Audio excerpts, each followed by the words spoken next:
शाम के झुटपुटे में शहर का सबसे व्यस्त चौराहा अपनी रफ्तार से चल रहा था। लोग अपनी अपनी जिंदगियों में मशगूल थे।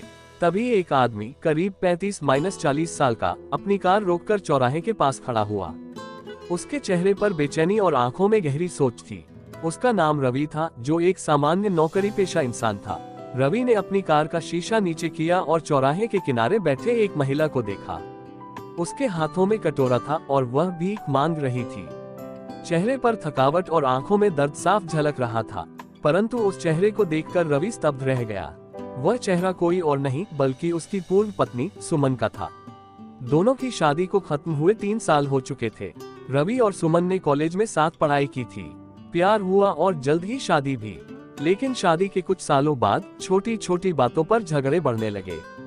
रवि का काम में डूबा रहना और सुमन की शिकायतें उनकी जिंदगी में जहर घोलने लगी। आखिरकार उन्होंने तलाक ले लिया।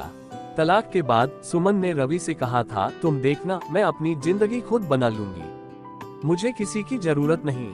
लेकिन आज सुमन को इस हाल में देखकर रवि का दिल भारी हो गया। वह कार से उतरकर सुमन के पास गया। सुमन ने पहले तो नजरें नहीं उठाई, लेकिन जब उसने रवि को देखा तो उसका चेहरा शर्म से झुक गया। सुमन, यह क्या हाल बना लिया है तुमने? रवि ने टूटे हुए स्वर में पूछा। सुमन ने चुपचाप अपनी आंखें पोंछी और धीमे स्वर में कहा, जिंदगी ने मुझे यहाँ ला दिया। जब तलाक के बाद मैं अपने घर गई तो उन्होंने भी मुझे ठुकरा दिया। नौकरी की बहुत कोशिश की, लेकिन पढ़ाई अधूरी थी तो काम नहीं मिला। धीरे धीरे सब खत्म हो गया और अब मैं यही हूँ। रवि का दिल भीतर तक चटक गया। उसने कभी सोचा भी नहीं था कि सुमन इस स्थिति में होगी। कुछ देर की खामोशी के बाद रवि ने कहा, चलो मेरे साथ चलो। सुमन ने उसकी ओर देखा, लेकिन तुम्हारे पास लौटने का अब कोई हक नहीं है। मैं तुम्हारी जिम्मेदारी नहीं हूँ। रवि ने गंभीरता से कहा, ये जिम्मेदारी की बात नहीं है सुमन, ये इंसानियत की बात है। मैं तुम्हें ऐसे नहीं देख सकता। अगर हमारे रिश्ते ने हमें तोड़ा है तो इंसानियत हमें जोड़ सकती है। सुमन ने बहुत मना किया, लेकिन रवि उसे जबरदस्ती अपने घर ले गया। वहाँ उसने सुमन को नए कपड़े, खाना और थोड़ी सी राहत दी। धीरे धीरे उसने सुमन को फिर से अपने पैरों पर खड़ा होने में मदद की। कई महीनों के संघर्ष और रवि की मदद से सुमन ने अपनी जिंदगी को नई दिशा दी। उसने एक छोटा काम शुरू किया और आत्मनिर्भर हो गई। एक दिन सुमन ने रवि से कहा, तुमने जो मेरे लिए किया उसके लिए मैं हमेशा शुक्रगुजार रहूंगी। शायद हमारे रिश्ते का यही मकसद था, एक दूसरे की जिंदगी बचाना। रवि ने मुस्कुराकर कहा, कभी कभी टूटे रिश्ते भी नई रोशनी बन जाते हैं। और इस तरह उनका रिश्ता इंसानियत के नए आयाम पर पहुंच गया। सुमन ने रवि के घर में पहला कदम रखा तो उसका दिल कांप रहा था। उसे ऐसा महसूस हो रहा था जैसे उसने अपने स्वाभिमान को दांव पर लगा दिया हो। लेकिन रवि की नीयत में कोई खोट नहीं था। उसने सुमन को आराम से बैठने दिया और कहा, तुम यहाँ मेहमान नहीं हो, अपना घर समझो। पहले कुछ दिन सुमन को अजीब लगा। वह सोचती रहती थी कि क्या वह सही कर रही है, क्या ये रवि का एहसान नहीं है जिसे वह कभी नहीं चुका पाएगी। लेकिन धीरे धीरे उसने महसूस किया कि रवि सिर्फ उसकी मदद करना चाहता है, बिना किसी शर्त के। रवि ने सुमन से कहा, तुम्हें अपने पैरों पर खड़ा होना होगा। मैं हमेशा तुम्हारे साथ हूँ, लेकिन तुम्हें अपनी राह खुद बनानी होगी। सुमन ने अपना आत्मविश्वास जुटाना शुरू किया। उसने रवि की मदद से एक सिलाई मशीन खरीदी। पहले पहल उसने अपने पुराने हुनर को याद किया और छोटे मोटे कपड़े सिलने शुरू किए। रवि ने उसे एक ऑनलाइन प्लेटफॉर्म पर जोड़ने का सुझाव दिया, जिससे वह अपने बनाए कपड़े बेच सके। सुमन की मेहनत रंग लाए। कुछ ही महीनों में उसके सिलाई के काम की चर्चा पूरे मोहल्ले में होने लगी। लोग उसके काम को सराहने लगे और धीरे धीरे उसका आत्मविश्वास बढ़ता गया। हालांकि इस दौरान सुमन को कई चुनौतियों का सामना करना पड़ा। पुराने पड़ोसी और रिश्तेदार जब उसे देखते तो तरह तरह की बातें करते। देखा, आखिरकार उसी के पास लौट आए, कोई कहता। और क्या करती, पति के बिना औरत का कोई सहारा नहीं होता, दूसरा जोड़ता।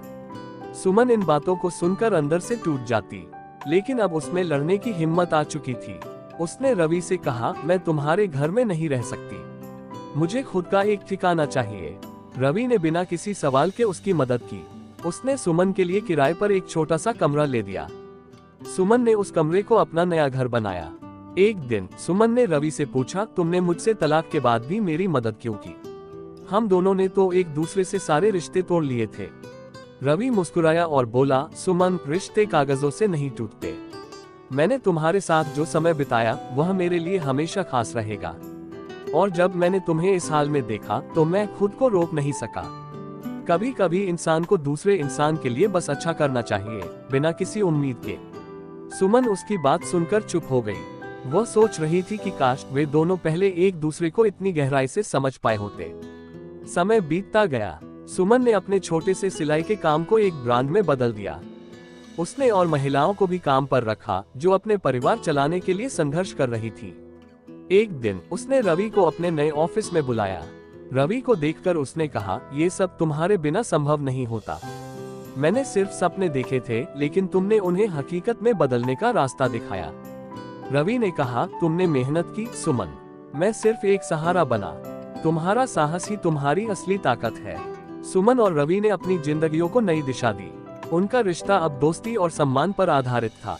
दोनों ने ये सीखा कि भले ही वे जीवन साथी के रूप में असफल रहे, लेकिन इंसानियत और समर्थन के लिए वे हमेशा एक दूसरे के साथ रह सकते हैं। सुमन अब समाज में एक मिसाल बन चुकी थी। वह महिलाओं के लिए एक प्रेरणा बन गई, जो यह मानती थी कि जिंदगी खत्म हो गई है। उसने अपनी कहानी से यह साबित कर दिया कि हर अंधेरा नए उजाले का रास्ता देता है। सुमन के जीवन में अब एक नई ऊर्जा आ चुकी थी।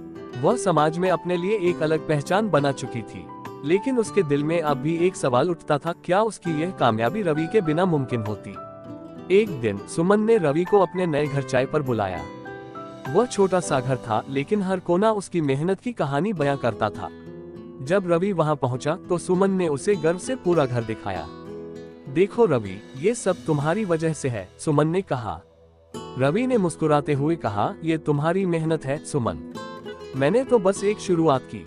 सुमन थोड़ी देर चुप रही, फिर उसने कहा, रवि, जब हमने तलाक लिया था तो मैंने सोचा था कि मैं तुम्हारे बिना सब कर सकती हूँ, लेकिन मैं गलत थी। शायद मुझे यह मानने में वक्त लग गया कि इंसान को कभी कभी सहारे की जरूरत होती है।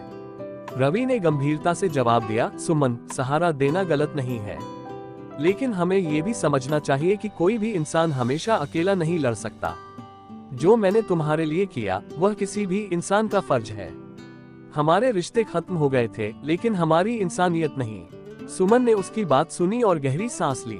रवि, क्या तुमने कभी सोचा कि अगर हम अपनी गलतियों को पहले ही समझ जाते तो क्या हमारी जिंदगी अलग होती? रवि ने थोड़ी देर सोचा और फिर कहा, शायद, लेकिन अब ये सोचने का कोई मतलब नहीं। हमने जो गलतियां की वे हमें यहाँ तक लेकर आई, और शायद हमें इन्हीं अनुभवों से सीखने की जरूरत थी। सुमन ने अब महिलाओं के लिए एक छोटा एनजीओ शुरू किया। उसका उद्देश्य उन महिलाओं की मदद करना था जो तलाक, घरेलू हिंसा या गरीबी का शिकार थीं। वो खुद अपनी कहानी सुनाकर महिलाओं को प्रेरित करती।